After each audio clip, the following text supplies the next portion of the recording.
aluminium of mass M is heated electrically by 25 watts heater, if the temperature rises by 10 degrees Celsius in 5 minutes, calculate the heat capacity of the aluminium. Then it is very advisable you list out your quantities with their respective units.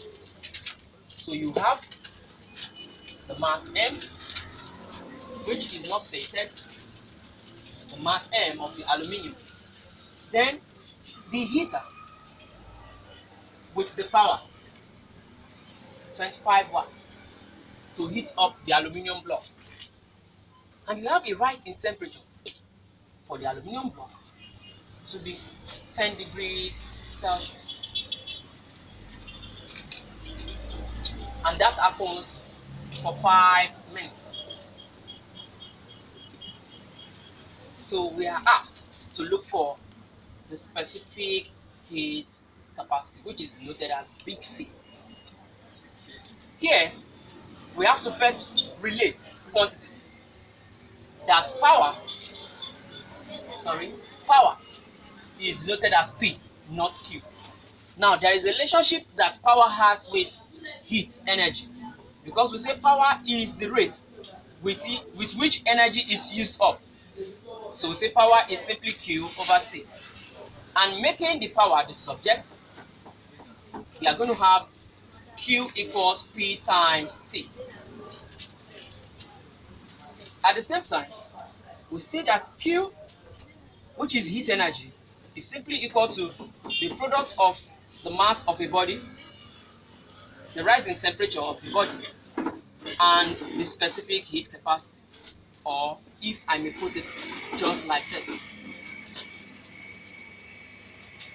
And the relationship that heat capacity is having with specific capacity is simply big C equals M then small c, where this stands for specific heat capacity and this is specific heat capacity. So coming back to equation 1, then we can simply have our Q as this. So now from equation 2 we can have that our Q, so from equation 2, then this Q is simply going to be PT, which equals this MC.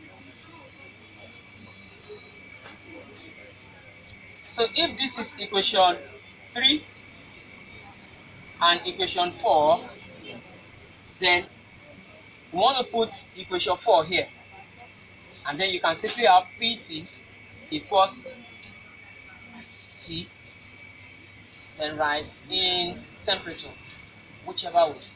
I think it's good this way. Now, making C the subject of the formula here, which is your heat capacity, heat capacity, not specific capacity, but heat capacity. Then you will have C equals PT over rise in temperature. This is what we need. Now, we have to respect the units because our options is in joules per Kelvin, but this maintains 10 Kelvin too.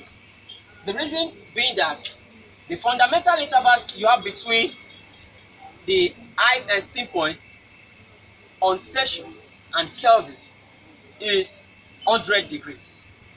So because of that, you have 10 as your Kelvin still.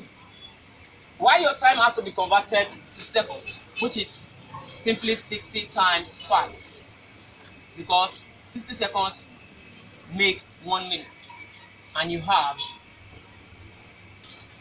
300 seconds.